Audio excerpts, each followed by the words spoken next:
James Lynch here for Inside Fighting. Always happy to catch up with our next guest, especially when he's coming off a big win like he did this past Saturday. A quick finish over Chris Montino in Atlanta for UFC Atlanta. It's Malcolm Wellmaker, the Machine, back here on the program. Malcolm, how you doing, man? Man, I'm doing good, man. I was doing good last time we talked, but I think I'm even better now. I'd say so. Was that the best moment of your life on Saturday? It doesn't get much better than this. Quick win in Atlanta, your hometown. Does anything top that? Nah, man, I think that takes the cake.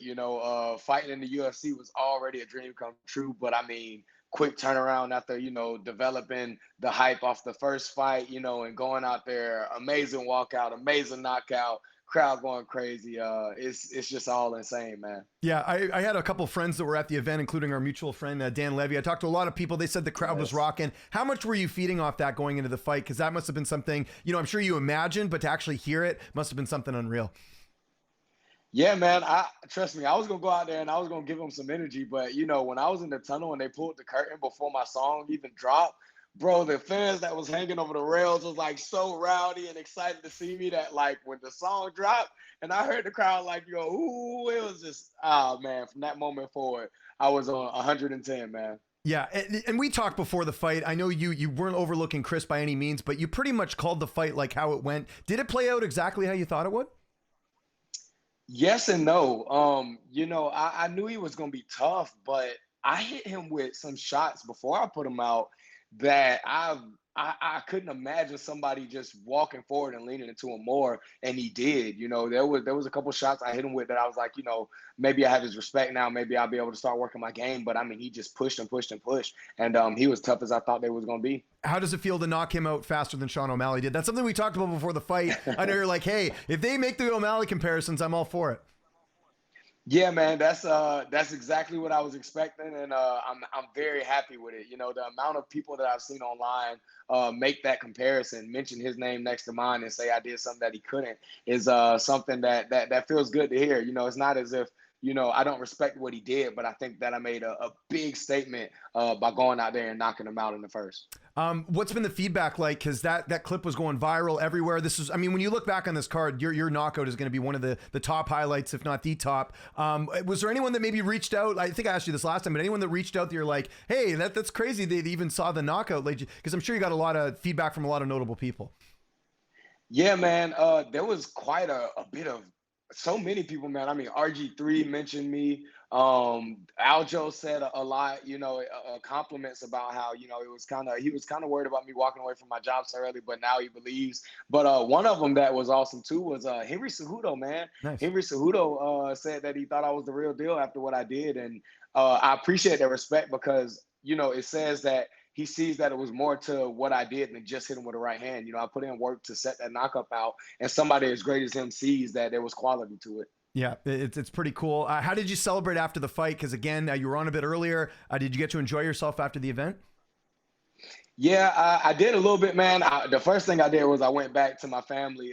We had a little Airbnb and we had some pizza and breadsticks. And then after that, we went to the hotel that we was all staying at, the fighter hotel. And I met with all the people that came to see me, man. It was so many people. I was there for a couple hours, just shaking hands, signing stuff, taking pictures. And it was good, man, staying in touch with everybody. Something I found out actually after our interview, and I never knew this because I guess it never came up, but I didn't realize you were Muslim. So I'm guessing you don't drink or partake in anything, no drugs, nothing for you. You straight edge pretty much?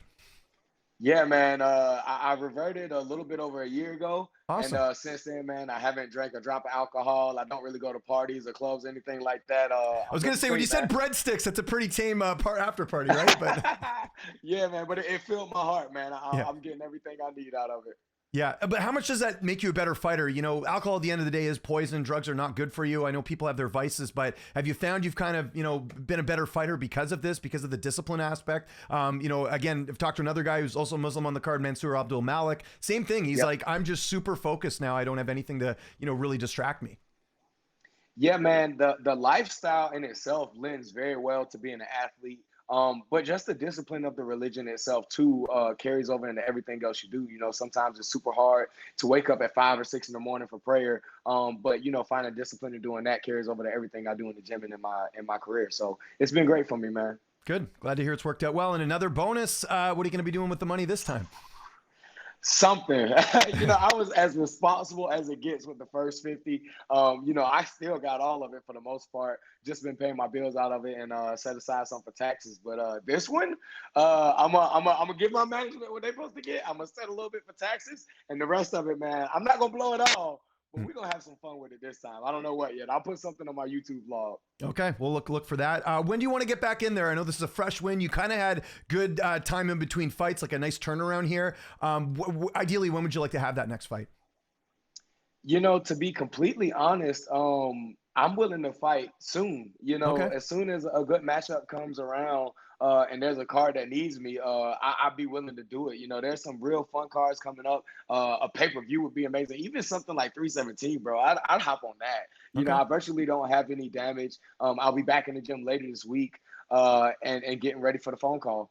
Yeah. Do you get the feeling the UFC's behind you, similar to like an O'Malley, in the sense that, you're putting on these great fights, the fans love you? Like, I don't know a single person who's upset with how you're fighting or what you're putting out there. Like, do you feel that push from the UFC? Yeah, man. This time around for this fight trip in Atlanta, there was a lot of content that they made of just me. They was interviewing me, asking me questions about how I felt about the hometown guy. I saw a lot of particular features for just my story. And then even afterwards, Dana White posted a video of me warming up in my locker room. And after I did what I did, he went back and hashtag now you know. So I feel like, the organization is starting to believe in me. I think they like what I'm doing. And it should be good, man. Everything that we do moving forward should be really big. You were a big favorite going into this fight. Do you want to step up next? Like, I know another guy that fought on your card. I don't know if it's too soon or it's totally your call, but Raoni Barcelos obviously beat Cody Garbrandt. Is that, do you want like a veteran like that next? Because obviously he's a guy who's been around for a while. He's got some big wins. He beat Peyton Talbot and now Cody Garbrandt. Yeah, man. Shout out to that guy. He stopped the hype train of Peyton Talbot, and then he goes and beats former world champion Cody Garbrandt. And at the phase of his career to be doing things like that, man, it's just awesome to see it. So, names like that get me excited because, obviously I was watching those guys compete, and I always watch bantamweights nowadays with the perspective that they're possible competition. So somebody like that will be an awesome matchup, man. I want to fight tougher fights. I want to get more respect in the division, and I want to show that I can keep doing what I'm doing at an even higher level. So as much as the next step up makes sense, man, I'm looking forward to it.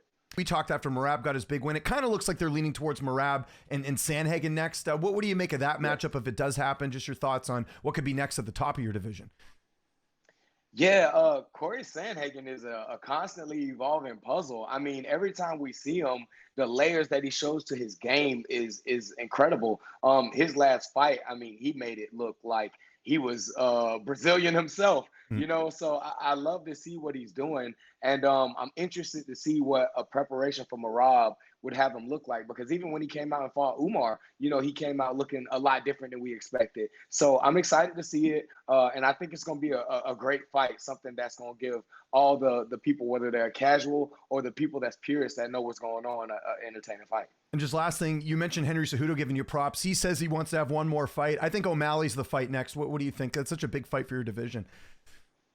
Yeah, man. Henry Cejudo versus Sean O'Malley would be a great fight. I'd love to see it. And I'd love to see Henry come back and possibly even go out on top. I think it'd be a tough one for him, but that would be just an absolute banger, man. Yeah, and you put on an absolute banger this weekend, man. We're looking forward to the future. Again, congratulations on the win, Malcolm. If there's anyone you want to thank, because I know it's an army to get you here, if you got any sponsors or social media you want to mention, I'll give you the last word.